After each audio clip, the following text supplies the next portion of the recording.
général que nous allons développer au jour d'aujourd'hui. La Bible nous fait comprendre tout simplement qu'il est capable d'être ami avec le spirituel. Et la Bible le dit tout simplement que Abraham fut appelé ami de Dieu. Abraham fut appelé ami de Dieu lorsque nous lisons notre Bible dans Jacques 2, le verset 23. La Bible dit « Ainsi s'accomplit ce que dit l'Écriture. Abraham crut à Dieu et cela lui fut imputé à justice et il fut appelé ami de Dieu. » Et la Bible dit tout simplement aussi que Jésus-Christ appelait ses apôtres « mes amis ». Il leur a dit tout simplement clairement « Je vous appelle plus serviteurs, mais vous êtes mes amis » dans Jean 15, verset 14, il a dit, vous êtes mes amis si vous faites ce que je vous commande. Alors, cela nous montre quoi? Cela nous montre tout simplement qu'il est possible d'avoir une relation amicale avec le monde spirituel. Ces deux versets bibliques nous montrent au premier abord dans le livre de Jacques, que Abraham a cru et cela lui fut imputé à justice et il a même été appelé ami de Dieu. Et ici, nous voyons dans Jean 15, verset 14, vous êtes mes amis, c'est le Messie, le Seigneur Jésus-Christ qui est en train de parler en ce moment en disant, vous êtes mes amis. Comment est-ce qu'on peut devenir ami de Dieu? Comment est-ce que c'est possible que Jésus-Christ puisse dire « Vous êtes mes amis » Et ici, le mot utilisé, c'est « philos ». Philos qui vient du mot grec. Philos, c'est important de voir. Philos, vous êtes mes amis. Alors, pardon. Philos. Philos qui est une relation amicale. Ça veut dire aussi celui qui est associé à quelqu'un. Ça veut dire aussi compagnon, d'accord? C'est lorsque j'apprends à connaître quelqu'un de telle enseigne que je travaille avec cette personne, je suis associé avec cette personne, on peut m'appeler philos. Philos, nous partageons les mêmes choses, nous partageons les mêmes objectifs. En quelque sorte, nous sommes des associés, nous sommes des amis, comment dirais-je, nous développons une relation amicale et c'est ce qu'on appelle aussi Philadelphia, développer l'amour fraternel. Apprenez à connaître vos frères et sœurs et aimez-les, pas seulement avec l'amour agapéo, mais aimez-les aussi par l'amour philéo. Philéo, travaillez avec eux, associez-vous avec eux, grandissez avec eux sur le plan spirituel. Alors, il est possible que nous devenions amis de Dieu, comme je viens de le dire, associés, par exemple, associés pour un objectif tout simplement palpable, présente un objectif qui vient de la part du Seigneur pour nous. Maintenant, le Saint-Esprit. Vous savez, cher Saint-Esprit, mon ami, et aujourd'hui nous allons voir pourquoi est-ce que le Saint-Esprit est autant indispensable pour nous, les chrétiens. Vous savez, je peux commencer par vous parler qui est le Saint-Esprit, mais avant de vous présenter qui est le Saint-Esprit, avant de vous montrer des choses mystérieuses, cachées, révélées, des choses réellement par rapport au Saint-Esprit, comment fonctionner avec lui, j'aimerais te parler de l'importance du Saint-Esprit. Je peux dire, je vais te donner une radio, je vais te donner un téléphone, mais c'est un téléphone. Si je te dis, voilà, c'est un téléphone, son objectif est de pouvoir téléphoner. Avec ce téléphone, tu peux faire téléphoner. Tu verras ce téléphone qui est un téléphone de marque qui coûte 1000 €, mais tu diras, OK, c'est un téléphone comme n'importe quel téléphone, mais tu ne pourras pas savoir que la qualité photographique est exceptionnelle. Tu ne pourras pas savoir tu es capable de pouvoir gérer plusieurs applications en même temps. Tu ne pourras pas savoir que tu peux téléphoner en enregistrant. Tu ne peux pas savoir que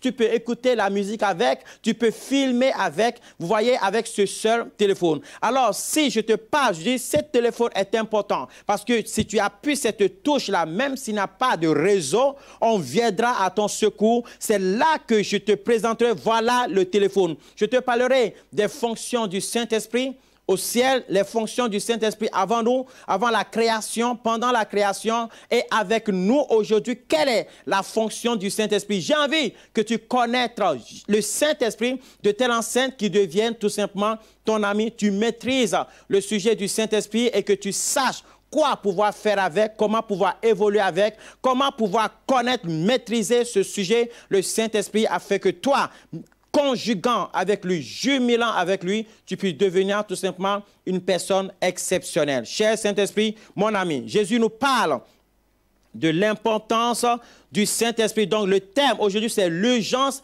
et l'importance du Saint-Esprit dans nos vies. L'urgence et l'importance du Saint-Esprit dans nos vies.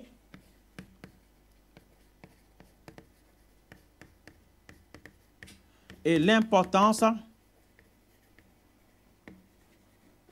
du Saint-Esprit dans nos vies. L'urgence et l'importance du Saint-Esprit dans nos vies. Et c'est Jésus-Christ qui nous en parle. Et je sais que tu as déjà entendu parler du Saint-Esprit qui fait telle chose, cette personne est vraiment loin, etc. Mais j'aimerais que tu réalises vraiment. Alors ouvre ta Bible avec moi dans le livre de Jean 16, le verset 7. Jean 16, verset 7, quelque chose que tu ne peux pas mépriser, que tu ne peux pas oublier. Jésus-Christ est en train de dire, cependant, je vous le dis, c'est la vérité, il vous est avantageux que je m'en aille, car si je ne m'en vais pas, le consolateur ne viendra pas vers vous, mais si je m'en vais, je vous l'enverrai. Et après, au verset 12, il dit, « J'ai encore beaucoup de choses à vous dire, mais vous ne pouvez pas les porter. Quand le consolateur sera venu, qui est le consolateur? » Jésus nous parle d'un consolateur. Jésus nous dit, il vous est plus avantageux que je m'en aille, parce que si je ne m'en vais pas, le consolateur ne viendra pas. Comme si dans la destinée de l'homme, comme si dans le fonctionnement, dans le plan parfait de Dieu, dans l'intimité, dans ce que Dieu a préparé dès le commencement, il fallait impérativement que l'homme compose avec le Saint-Esprit. Un homme sans le Saint-Esprit n'est pas un homme accompli, comme si le plan de Dieu n'était pas accompli lorsqu'il n'y a pas ce Saint-Esprit. Jésus dit, il vous est plus avantageux. Lorsque nous voyons dans le Sommeur, il dit, il vaut mieux pour vous que je m'en aille. Voilà Jésus qui est là, qui est le consolateur du peuple d'Israël, qui est le consolateur de ses disciples, de ses apôtres, qui est celui qui guérit les malades, chasse les démons, qui paie leurs impôts, qui les nourrit. Avec Jésus, ils n'ont même plus besoin de travailler, ils n'ont aucune crainte. On veut les saisir, ils disparaissent, ils voient le ciel, ils sont enseignés, ils ont une garantie. Ils se disent que quand est-ce qu'il va monter sur le trône? Et voilà Jésus-Christ qui leur dit, ici, au verset 5, « Maintenant, je m'en vais vers celui qui m'a envoyé et aucun de vous ne me demande où vas-tu. Mais parce que je vous ai dit ces choses, la tristesse a rempli vos cœurs. Je vous ai dit ces choses, la tristesse a rempli vos cœurs. » Aujourd'hui, la communauté chrétienne vit comme une personne triste, une personne seule, une personne orpheline, une personne qui est là. Mais Jésus-Christ a dit, « Je suis en train de partir. Cependant, je vous dis, il vous est avantageux, il vaut mieux pour vous. » Jésus est en train de dire qu'il vaut mieux pour moi, quoi. Que je n'ai pas Jésus, roi des rois, dans mon salon au jour d'aujourd'hui. Que je n'ai pas ce Jésus physiquement, comme les apôtres l'avaient. Parce qu'avant, quand j'étais bébé spirituel, je le disais, ils avaient de la chance, une chance que moi, je n'ai pas. Si je pouvais avoir cette chance-là, si je pouvais voir ce Jésus-là, alors Jésus est en train de m'insinuer maintenant. Jésus est en train de dire à cette personne qui est à l'hôpital, à ce chrétien qui est en train de souffrir, à cette personne qui est en train de mourir, qu'il est plus avantageux que je m'en aille, parce que le consolateur doit venir. Voilà ce que veut dire ce verset biblique. Cependant, la version Sommeur.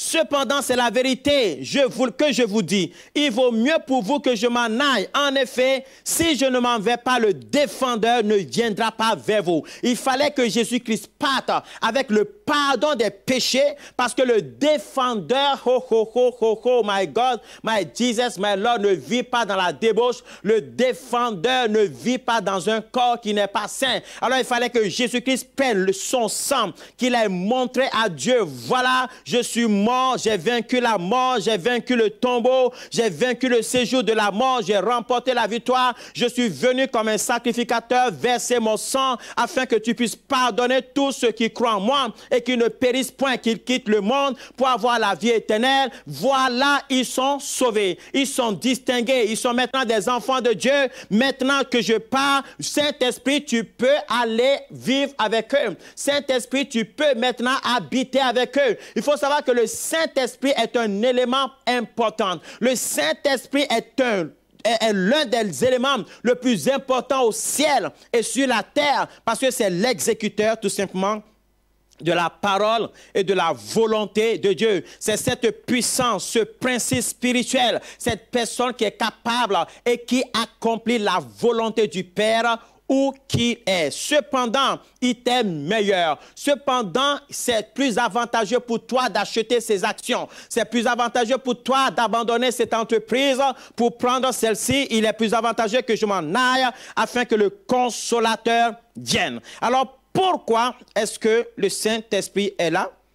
Pourquoi il est urgent et important pour le royaume de Dieu que le Saint-Esprit soit là? Le Saint-Esprit, tu dois savoir au grand 1, la présence, c'est la présence du défenseur à nos côtés. La défense. Grand 1, le Saint-Esprit est urgent et important à cause du fait qu'il soit un avocat, un défenseur. Le Saint-Esprit, c'est la présence de la défense du royaume de Dieu. Je répète encore une fois, le Saint-Esprit, c'est la présence de la défense du défenseur à nos côtés. La Bible dit, celui qui, il vous est plus avantageux que je m'en aille parce que je dois vous envoyer un autre paraclétos. En hébreu, en grec, pardon, le mot veut dire parakletos. Avocat, je vais vous envoyer un autre défenseur qui est le Saint-Esprit parakletos,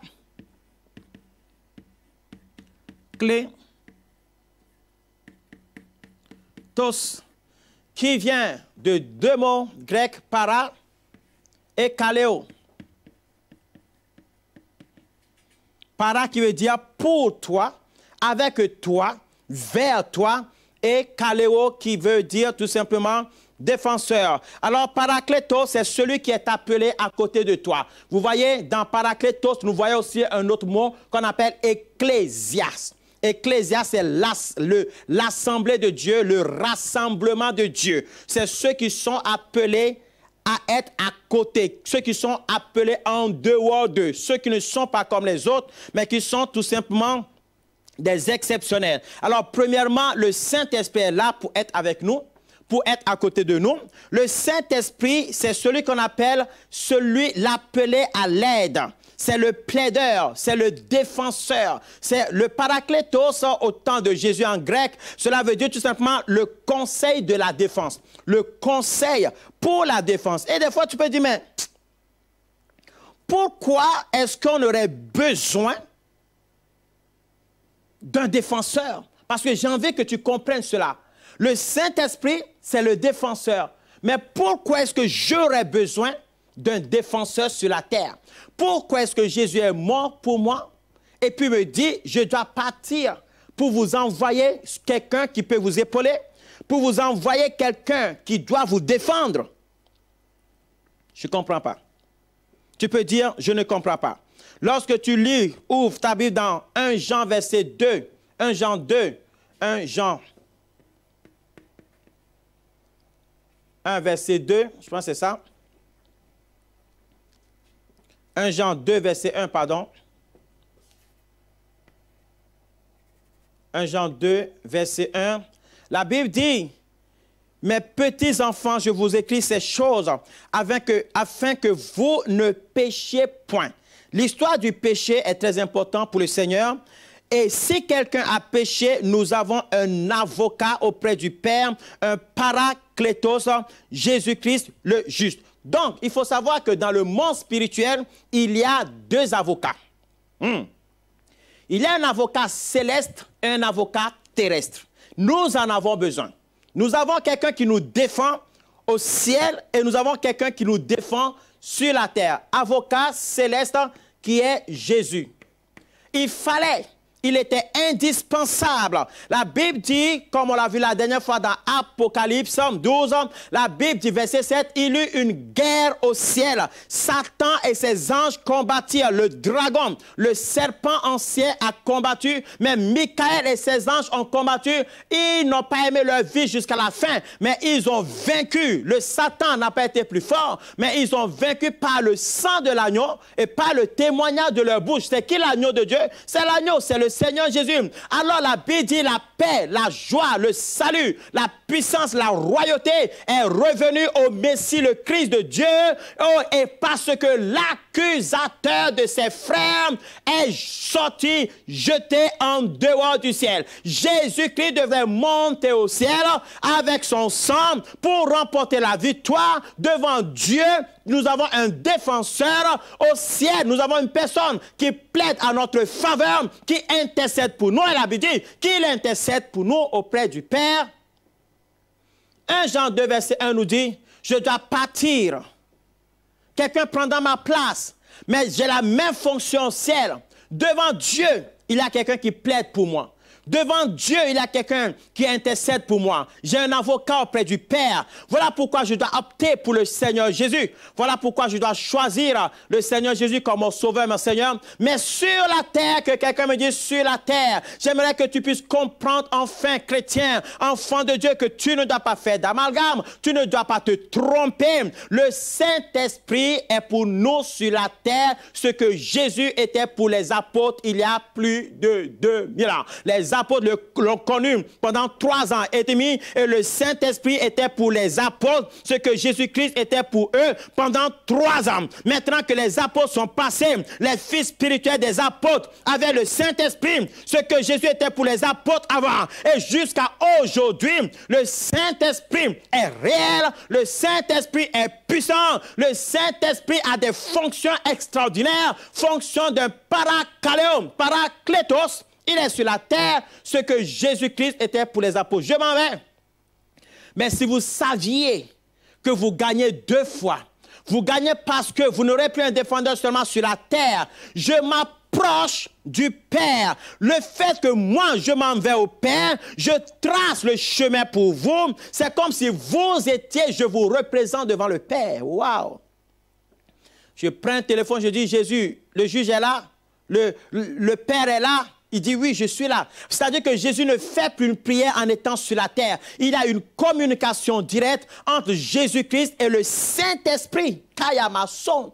Rimama chent, kaino son. Là, ça part directement. Vous voyez, je parle la langue, ça part directement au ciel. Il n'y a pas d'intermédiaire. Ça résonne en Jésus. Ça part avec la puissance, le don du Saint-Esprit. Ça résonne en Jésus-Christ et ça résonne dans le Saint-Esprit. Ça résonne en Jésus. C'est comme si j'étais en relation étroite, en relation personnelle, en relation directe avec Dieu lui-même. Alors, il y a une communication entre le paraclétos terrestre et le paraclétos céleste. Les deux sont pareils. Je vis à l'intérieur de moi, je suis là. Je vis à l'intérieur d'eux. Je suis sur la terre. Je suis en même temps au ciel. Voilà pourquoi la Bible dit, nous sommes dans ce monde, mais nous ne sommes pas de ce monde. Ma tête est sur la tête. Oh my God. Mon pied est sur la terre, mais ma tête est au ciel. Dieu est ma tête. Jésus-Christ, pardon, est ma tête et le Saint-Esprit est là. Je suis le temple du Saint-Esprit,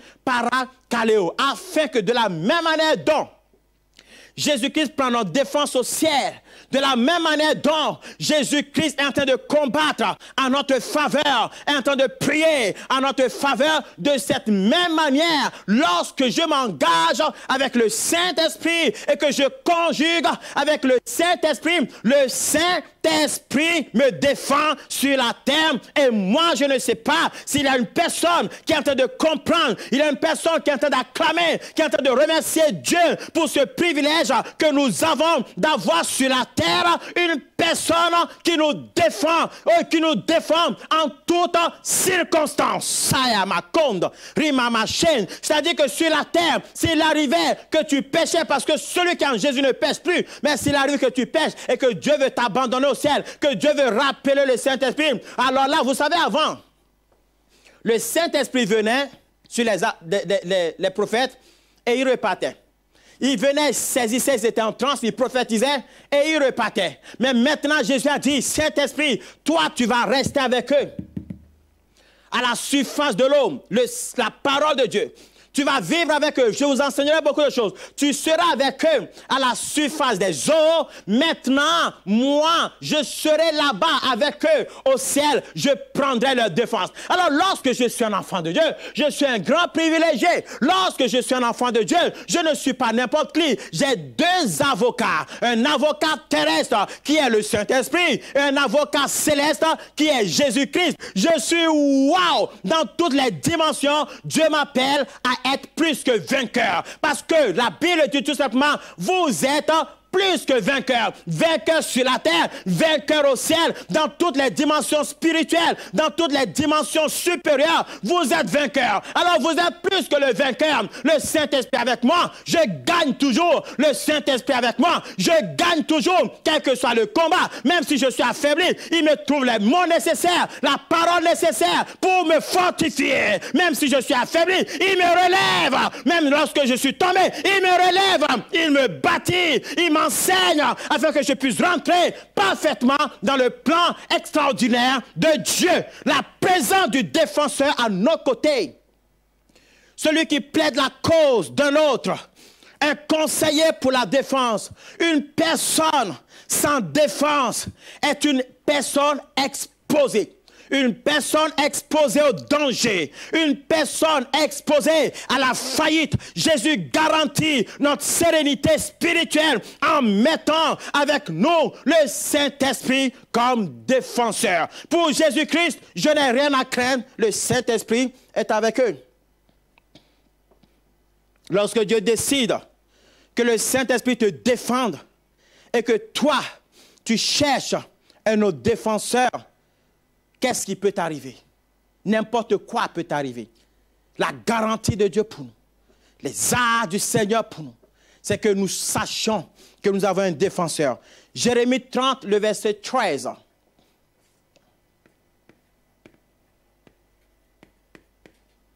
Jérémie 30, le verset 13 dit, nul ne défend ta cause pour plaider ta plaie. Tu n'as ni remède, ni moyen de guérison. Lorsque quelqu'un plaide ta cause, lorsque quelqu'un bande ta plaie, c'est ça la défense. Lorsque tu es affaibli, quelqu'un te fortifie. Lorsque tu n'en peux plus, tu veux te décourager. Quelqu'un est là pour t'encourager. Voilà la défense. Nul ne défend ta cause.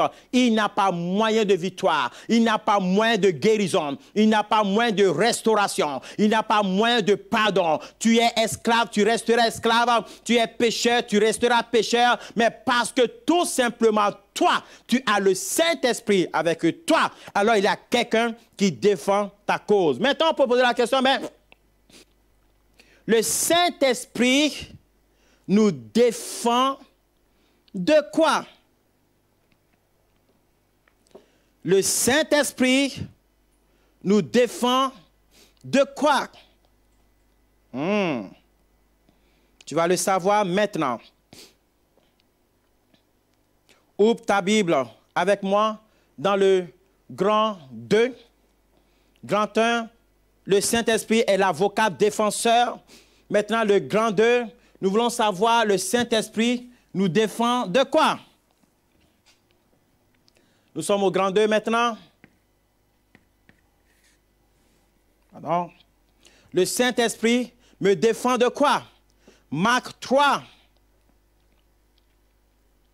Écoute bien, n'oubliez pas que c'est la défense. Lorsqu'on parle de défense, on parle d'avocat, on parle de conseil de défense, on parle de puissant de défense, on parle de bouclier, on parle d'assurance, on parle de sérénité, on parle de paix, parce que j'ai un bunker devant moi qui ne faillit à aucune balle, qui ne faillit à aucune bombe. C'est le Saint-Esprit, dont le Saint-Esprit est un défenseur. Le Saint-Esprit me défend auprès du Père, me défend auprès des accusateurs qui sont sur la terre. Le Saint-Esprit me défend de quoi?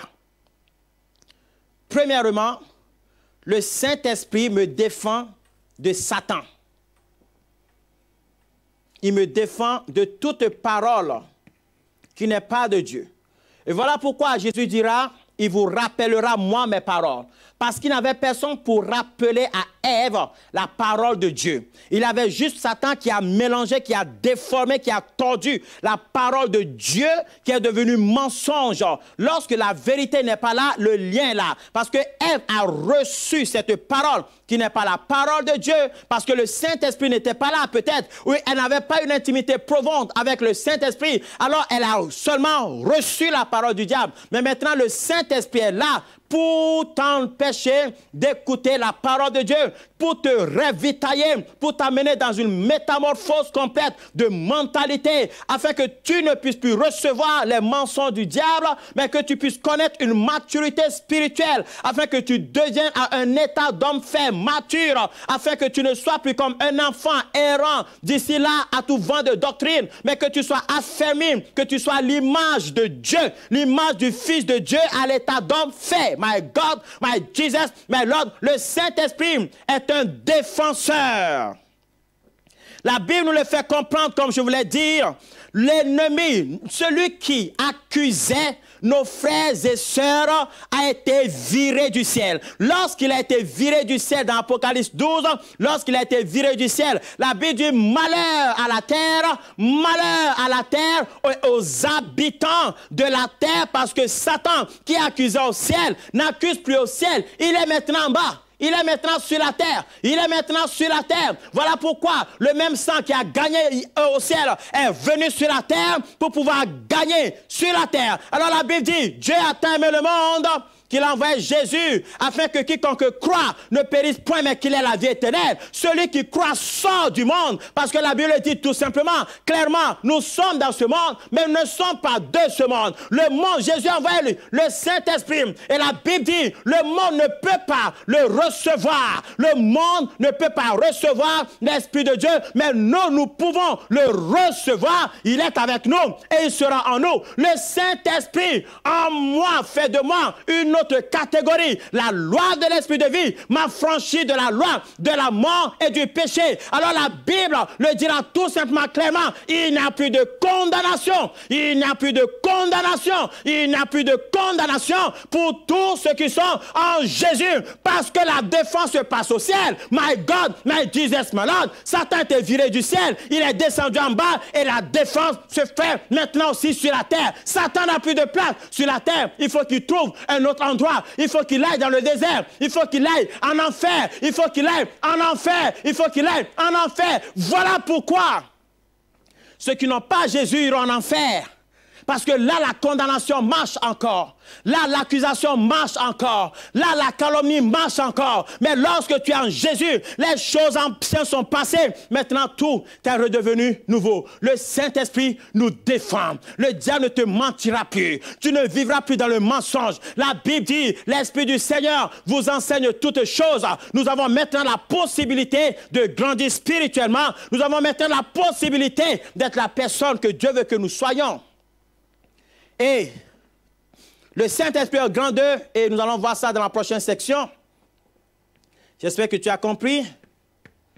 Le Saint-Esprit est l'homme fort qui garde, qui empêche la possession démoniaque.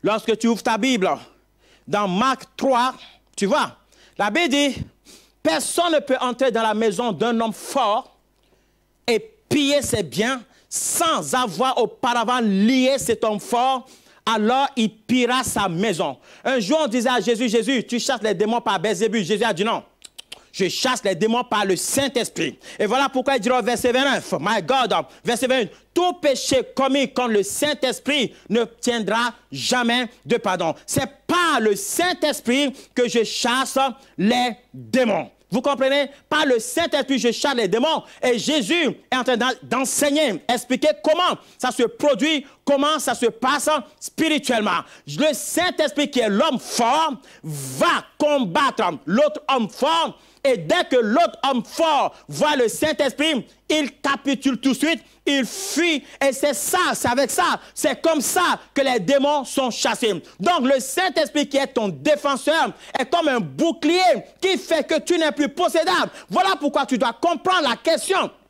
du Saint-Esprit. Il y a des gens qui sont venus ici, ils ont demandé la délivrance. J'ai chassé le démon 1 fois, 2 fois, 3 fois. Maintenant, j'ai dit, avant de continuer, tu vas prendre un enseignement d'abord. Parce que lorsque tu sais que le défenseur est là, lorsque nous chassons le démon ne peut plus revenir. Alors l'homme fort garde sa maison. Le gardien de la maison, c'est le Saint-Esprit. Nous sommes le temple du Saint-Esprit et nous allons voir ça dans la prochaine section. La gloire de Dieu est présente en ce moment. La puissance de Dieu est présente en ce moment. Que la main du Seigneur soit sur vous. Et demain, alors, vous verrez, demain, il y a le Dieu des miracles, mais vous verrez les prochains enseignements, que la main de Dieu soit sur vous. Soyez heureux maintenant, parce que la connaissance va vous introniser. On ne vous mentira plus. Vous allez vous repositionner en Christ et être vraiment les soldats de Dieu, les rois, les princes de Dieu, les princesses de Dieu. Vous serez la personne que Dieu veut que vous soyez. Personne ne pourra plus vous mentir. Vous allez vous positionner et vous allez détruire les yeux